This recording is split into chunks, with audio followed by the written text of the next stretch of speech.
Nos encuentran en Facebook y Twitter. Nuestro correo es filosofoignoranteradio@gmail.com.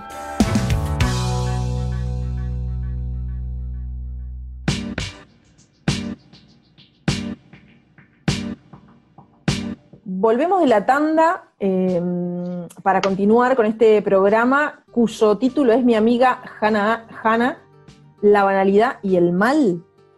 Y acá en este segundo bloque, Marce, sería interesante, y tal vez nosotros ya lo tenemos conversado, explayarnos un poco más sobre un aspecto de la vida de Hannah que tal vez no quedó tan claro en aquella carta que compartimos, que es algo así como una especie de narrativa que no estaba tan prevista, eso no lo dijimos, no estaba tan prevista, de hecho surgió luego de tomar contacto con el libro de Virginia Martínez que les comentábamos, que reúne biografías de mujeres del siglo, que se llama Siglo de Mujeres, del siglo pasado. Y uno de los aspectos que a mí que me parecen como introductorios para este segmento del programa es la percepción y la avidez de Hannah Arendt también por narrar lo que ocurría en ese momento, ¿no? Por investigar o profundizar con una mirada, de algún modo que yo la viví como bastante periodística, ¿no? Con un ojo muy crítico, pero a su vez como muy atenta a registrar algo mientras estaba sucediendo, que a veces eso tiene o por lo menos a mí me parece que tiene una limitante, que es que no te permite esa distancia de la cual siempre hablamos en este programa para recoger los hechos, ir y sentarte a pensar y producir con un otro tiempo que no es el de lo que está pasando en ese momento, ¿no? Que a veces cuando uno ejerce periodismo le complica bastante esta tensión, porque sabe que para profundizar necesita unos otros tiempos que no es de estar registrando lo que está ocurriendo en ese momento. Y ella se puso su cuerpo allí, ¿no? En este acto de registrar el juicio que vos vas a explayarte y a contarle a la audiencia un poco más sobre eso. Y respecto a lo que decís, esa tensión de la que hablas se vio reflejada en Hannah, justamente porque si bien va a cubrir un juicio que ahora mencionaremos, el juicio a Eichmann, pero ahora mencionaremos algún detalle más, como periodista, como reportera del New Yorker, ella tiene conflictos con eso por esto que decís vos justamente, porque ella no pretende solamente narrar, sino que para ella escribir sobre esto tiene que ver con una forma de comprender, que es lo que ella quiere en última instancia, comprender. Y allí justamente los tiempos, es decir, los tiempos de ella como pensadora intentando comprender para después narrar, y los tiempos del New Yorker, que es el periódico que le envía a cubrir el juicio, corren, te diría, de forma paralela, tanto que fue presionada para que entregara de una buena vez el artículo o los artículos que el diario le encomendó realizar. ¿De qué juicio estamos hablando? Bueno, estamos hablando del juicio de Adolf Eichmann, que fue un oficial nazi que se encargaba de la logística, es decir, el transporte en trenes de los prisioneros que enviaban a los campos de concentración. Y que fue una persona que logró escapar en su momento y estuvo viviendo en Buenos Aires, en Argentina, no sé si estrictamente es en Buenos Aires, con una identidad falsa. Es en Buenos Aires que el Mossad, el servicio de inteligencia de Israel, lo secuestra, ¿sí? Y lo lleva a Jerusalén para enjuiciarlo allí a través de un acto simbólico. Era el juicio en Jerusalén. Sabemos que los juicios al nazismo se habían llevado adelante básicamente en Nuremberg, Alemania, pero bueno, enjuiciarlo en Jerusalén tenía como otra carga simbólica. No es menor esto del secuestro, en el sentido de que no se trata de una detención legal y una extradición, sino que es un juicio que parte de una especie del delito del secuestro de una persona, más allá de que esa persona estuviera viviendo clandestinamente.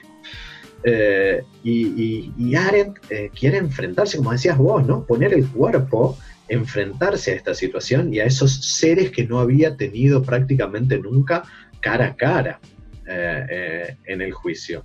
Y en este juicio, de este juicio es que surge el concepto que en parte le da nombre al programa de hoy. Nosotros jugábamos con la banalidad y el mal, porque de alguna manera Hannah Arendt tiene dos conceptos respecto al mal.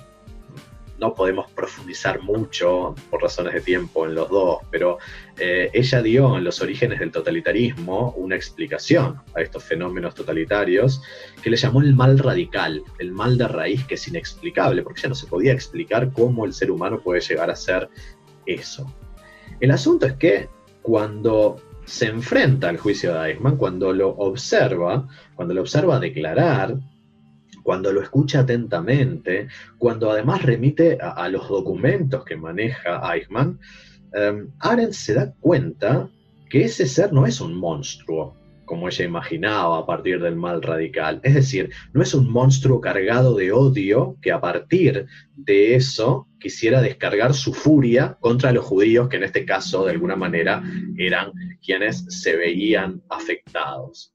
Entonces ella comienza a percibir que por un lado, la comunidad judía necesitaba personalizar en Eichmann esa fuerza monstruosa del nazismo, ¿sí? Llevarlo, ponerlo, depositarlo en una persona para poder enjuiciar un fenómeno que va más allá de un individuo. Pero te invito a escuchar nuevamente a Hannah, porque te apuesto a que lo dice mucho mejor que yo. Los jueces sabían que hubiera sido muy confortante poder creer que Eichmann era un monstruo, incluso teniendo en cuenta que llegar a tal convicción significaba la frustración de los deseos de Israel, o por lo menos que el caso perdiera todo interés. Lo más grave en el caso de Eichmann era precisamente que hubo muchos hombres como él, y que estos hombres no fueron pervertidos ni sádicos, sino que fueron y siguen siendo terrible y terroríficamente normales. Desde el punto de vista de nuestras instituciones jurídicas y de nuestros criterios morales, esta normalidad resultaba mucho más terrorífica que todas las atrocidades juntas, por cuanto implicaba que este nuevo tipo de delincuente, tal como los acusados y sus defensores dijeron hasta la saciedad en Nuremberg, que en realidad merece la calificación de hostis humanis generis, comete sus delitos en circunstancias que casi le impiden saber o intuir que realiza actos de maldad. Hannah Arendt, Eichmann en Jerusalén, un estudio sobre la banalidad del mal. Acá, Arendt, en esta cita, lo que está haciendo es refiriéndose a un hombre normal, a un hombre que no es un monstruo y que podía igualmente desarrollar acciones terribles, pero sin necesariamente estar cargado de odio, sino simplemente ejecutando órdenes. Y eso fue lo que ella transcribió en ese informe para el New Yorker y que dio lugar a la obra que se conoce como Eichmann en Jerusalén, un estudio sobre la banalidad del mal, que no se trata de que el mal sea banal, sino de que seres humanos completamente comunes y corrientes, banales, puedan hacer el peor de los males. Sí, y casualmente también, hoy comentábamos en el libro de Virginia Martínez, se recoge esa situación tan compleja, y es que le llovieron cartas una vez publicado este pensamiento y este desarrollo de Hannah, le llovieron cartas de sobrevivientes, de familiares de los muertos, ¿no? De muchos que, claro, que la acusaban de eso, de haberse transformado ella como en defensora, de algún modo, de estos asesinos, de estos verdugos, ¿no? Y eso, ahora pensaba también como porque es polémico, de algún modo, es polisémica la expresión, capaz que se puede tomarse como polisémica, y a su vez genera polémica, y me ponía a pensar en que, bueno, enunciar que personas comunes, ¿no? Personas que creo que se suena en la nariz, hace referencia como algo como de una persona que ni siquiera estaba vigorosa en ese momento, pero que tampoco le importaba demasiado, ¿no? Someterse a ese juicio, como que no había una angustia ni un arrepentimiento, que eso es muy fuerte, ¿no? Que narrarlo de ese modo también es muy fuerte. Imagino, ahí Marce, no sé, y esto ya es mío, hay algo de fascinación en cubrir ese evento, seguramente, ¿no? De esta pensadora increíble que va ahí a exponerse, pero al mismo tiempo toda esa contradicción de saber las consecuencias de esos actos, ¿no? Pero tomarlo como algo que, claro, como algo que no es extraordinario, también te invita a pensar que de algún modo vivimos entre personas con esa capacidad de mal. Entonces, me parece que ahí te interpela mucho eso, en la condición humana, te interpela mucho, inclusive hasta en nuestros propios prejuicios y en nuestras propias etiquetas, cuando creemos que no algo es tan, con tanta vehemencia, ¿no? En realidad hay algo que se puede desencadenar, digamos, en una oscuridad que nosotros no prevemos. Y no sé, a mí eso me genera como cierta alerta también, ¿no? Como una especie de alarma me funciona ahí sobre ese aspecto. Claramente, esta oscuridad a la que vos referís, tal vez lo peor es que no la detectamos. Es decir, que quienes la llevan adelante no la detectan, porque no son capaces de darse cuenta. Y lo que siente la comunidad judía en primer lugar, pero también amigos de Hannah Arendt, colegas de Hannah Arendt, la propia universidad en la que ella trabajaba, es que ella parece realizar una defensa de Eichmann. Y en realidad, ella lo que está realizando es un intento de comprender. Y comprender no es justificar. Te invito a escuchar directamente a Hannah Arendt desde la película Hannah Arendt, un discurso que ella da donde explica justamente esto que acabamos de decir. When the New Yorker sent me to report on the trial of Adolf Eichmann, I assumed that the courtroom had only one interest: to fulfill the demands of justice. Sí, hablas de la película de Hannah Arendt. Sabes que a mí cuando la vi me conmovió mucho, primero porque me parece una película que está contada de una manera increíble. Al mismo tiempo la actriz que interpreta a Hannah, o sea, como que la caracteriza de un modo también muy potente, y al mismo tiempo cómo se va en el transcurso de la película, cómo el personaje de Hannah Arendt se va, no sé si apagando, pero sí con toda esa intensidad y esa tormenta y ese torbellino de esa mujer pensante, se va como descomponiendo y desgranando hacia el final de la película, tal cual veníamos comentando, ¿no? Que ya Hannah en su último momento, no se cuidaba, ¿no? O eso también se ve claramente en la película. Me gustó mucho. ¿A vos te gustó mucho así también la película? Sí, y quiero ponerle nombre a esto que vos mencionabas, porque Bárbara Zukova, que es la actriz, se tomó un tiempo larguísimo para poder preparar el papel de Hannah.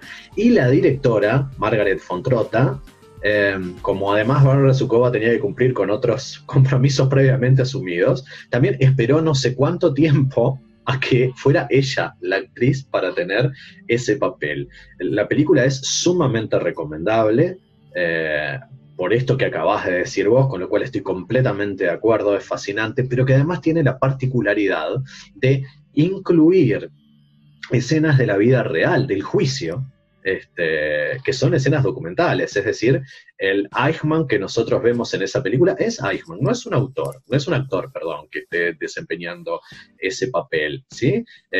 Hay un muy buen trabajo porque esas escenas son en blanco y negro, en tanto las otras son a color. Ahora, Hannah Arendt, algo que pudimos ver en la película, pero que sabemos es real, tuvo que enfrentarse a dar explicaciones respecto al significado que ella le había dado a sus palabras en ese estudio sobre la banalidad del mal. Porque ella no estaba hablando de un mal banal, sino de cómo los seres que de repente no son líderes, que no necesariamente van destilando odio, sino que son padres de familia que llevan una vida, entre comillas, normal, sin mayores objeciones, que tienen amigos, etcétera, etcétera. Que son buenos vecinos en muchas ocasiones. Son buenos vecinos y son católicos y que van a misa, ¿sí? Pueden desarrollar este tipo de acción simplemente cumpliendo órdenes. ¿Sí? Es decir, que fue la histórica defensa de los oficiales nazis y de los soldados. Ellos estaban allí cumpliendo órdenes porque de alguna manera ese era un compromiso mayor que ¿qué? Diríamos nosotros, que la propia moralidad. Porque lo que Hannah Arendt está advirtiendo acá no es una defensa de, pobres, estaban cumpliendo órdenes, mirá lo que normal. En realidad está describiendo algo muchísimo más terrible, por lo menos así lo vivo yo, que tiene que ver con la incapacidad de discernir entre lo que está bien y lo que está mal. La incapacidad de pensar. Porque decíamos que lo específicamente humano es la acción. ¿Sí? La acción tiene que ver con el discurso y con el intercambio de intereses y con poder mostrar nuestra diversidad. Pero esa acción también tiene que ver con nuestra capacidad de pensar y de establecer juicios. Al pasar te digo que para Arendt hay una diferencia entre pensamiento y juicio. El pensamiento es algo de carácter interno, cuando uno dialoga con sí mismo, y el juicio es cuando sos capaz de ponerte en los pies del otro. ¿Sí?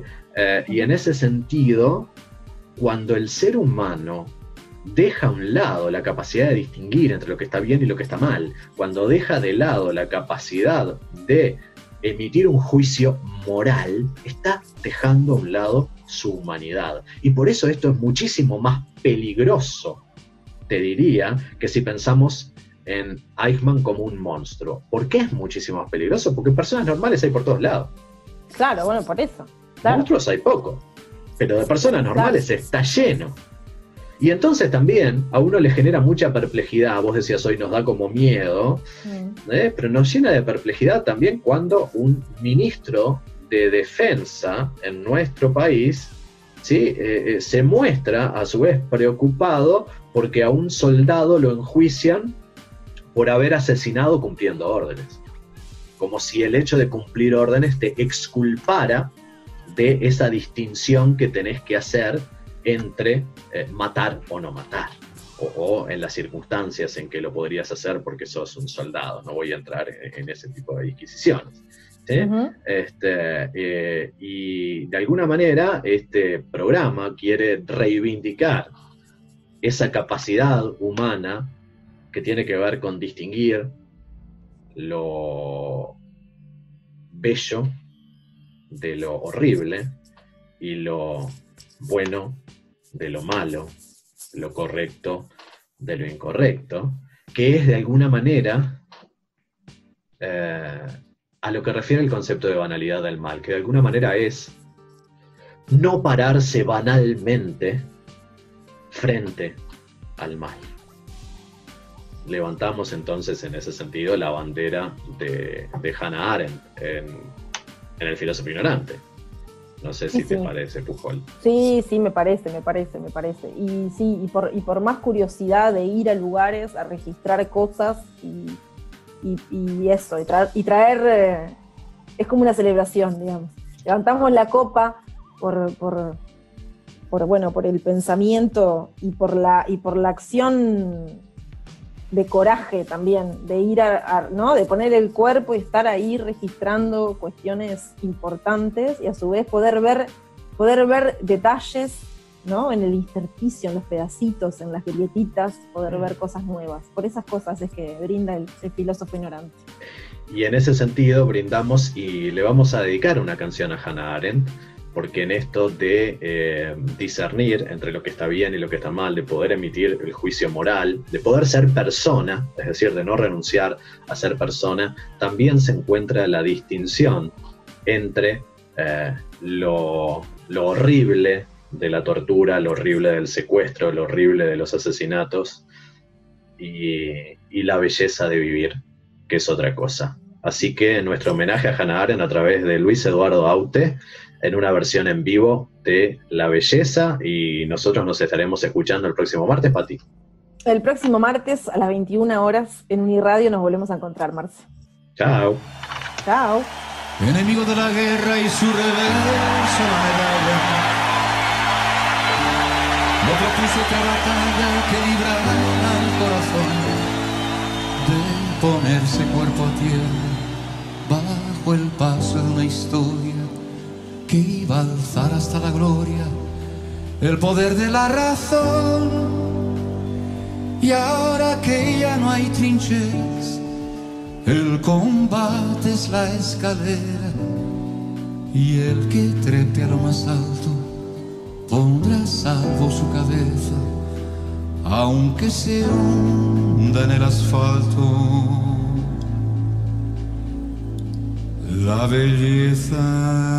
En el filósofo ignorante de hoy estuvieron Hannah Arendt, Leonard Cohen y Luis Eduardo Aute.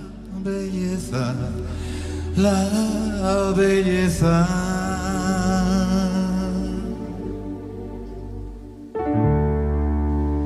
Míralos como reptiles al acecho de la presa, negociando en cada mesa ideologías de ocasión. Siguen todos los raíles que conduzcan a la cumbre, locos porque nos deslumbre su parásita ambición. Antes iban de profetas y ahora el éxito es su meta. Mercaderes traficantes, más que náusea dan tristeza. No rozaron ni un instante la belleza, la belleza, la belleza, la belleza, la belleza.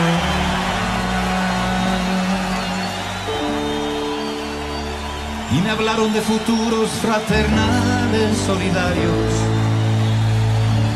donde todo lo falsario acabaría en el pilón. Y ahora que no quedan muros, ya no somos tan iguales. Tanto vendes, tanto vales. ¡Viva la revolución! Reivindico el espejismo de intentar ser uno mismo, ese viaje hacia la nada que consiste en la certeza de encontrar en tu mirada la belleza,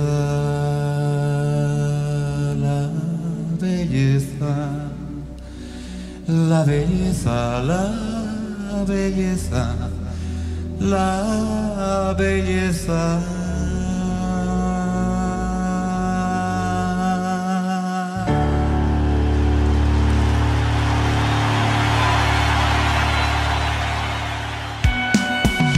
En El Filósofo Ignorante están Martín, Patricia, Marcelo. Nos prestan su voz. Mercedes, Pablo, Luciana, Nelson, Virginia, Cecilia. Musicaliza La Teja Pray.